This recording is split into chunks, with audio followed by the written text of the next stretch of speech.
All right, guys.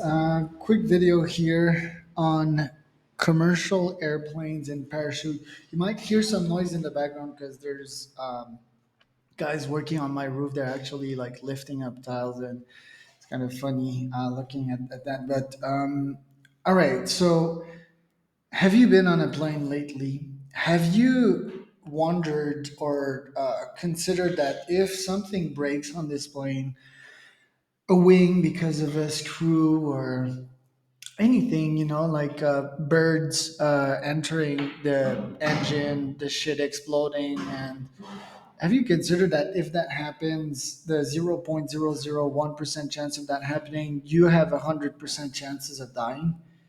um, it's kind of silly to me that we have not invented something to protect ourselves from these horrible plane crashes. Now, this leads to a startup idea of mine. Okay. So I first consulted ChatGPT and brainstormed with GPT the way that I did. And GPT briefed me on three main dangers of dropping from a parachute from an airplane, right? So, okay. First, temperature. I don't think temperature is a lethal one because it's a 5 minute fall from the sky. You have the time to think about your life and what you did good or what you did wrong, and you have 5 minutes until you hit the ground. If you make it to the initial crash, that is. So that's kind of easy. Then there's the obvious lack of oxygen up there. You're 9,000 meters in the air, so you might not be able to breathe. Actually, I don't think that one is also that high because Everest, Everest height. Everest is 9,000 meters too, and people make it without oxygen up there, and you actively drop from the sky. So there is oxygen in there, but I have a solution for that too. The number one is the obvious impact, so the cabin depressurizes and everyone gets sucked out quite violently. We don't have stats on that because I think people sort of ignore them, but yeah, people drop dead, like they drop to the ground and they die. They don't die before they get to the ground, is my hypothesis, or at least a large numbers. And you'll see what I'm getting here with an invention that if the plane actually crashes, there is a bubble deployed around you, right? Boop. And you get protected from weather, you get oxygen in there. You also get protected from impact because it's a bubble of Kevlar around you. Um, there's a couple of ways we could go with this. Initially, I was like, okay, it's going to be one parachute per person, but and then it was like, oh, it needs to be integrated to the seat, right? We don't have time to pick it back up. It's like it needs to be like in a car crash. When a crash happens, when there's a violent impact on the cockpit or the plane, this shit deploys. um, there might be a couple of exceptions here. You can give the pilot the rights to pull that button or not, because the first thing is that if it's not like something quite fatal in the airplane, like a wing or a big piece missing, there's strong odds that the pilot can safely land. Even that is somewhat dangerous. GPT is sort of woke sometimes. It doesn't want to give me the statistics. It just doesn't. It hides it.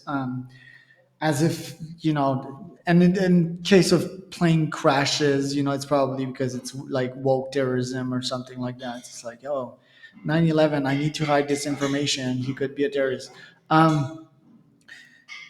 If the plane, yeah, like it's a controlled landing, basically in a forest, in a lake, so there's, or in the Hudson, like we've seen. I don't think that's the norm though.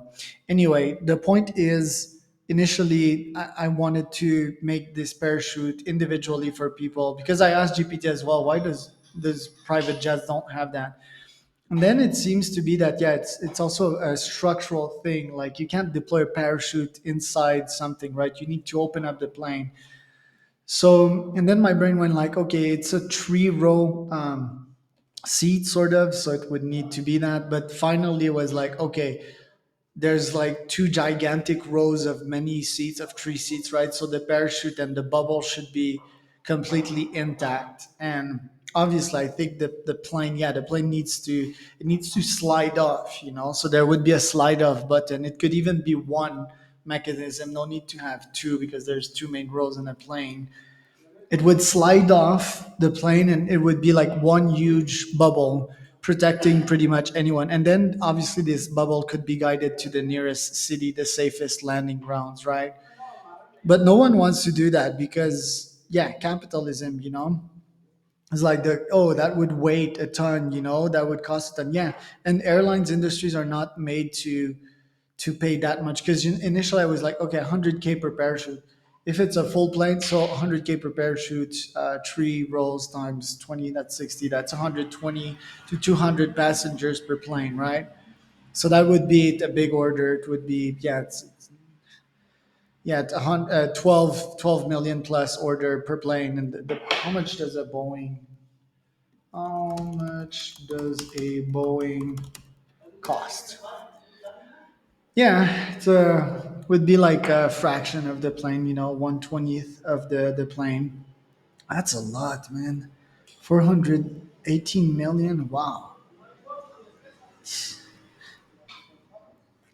7478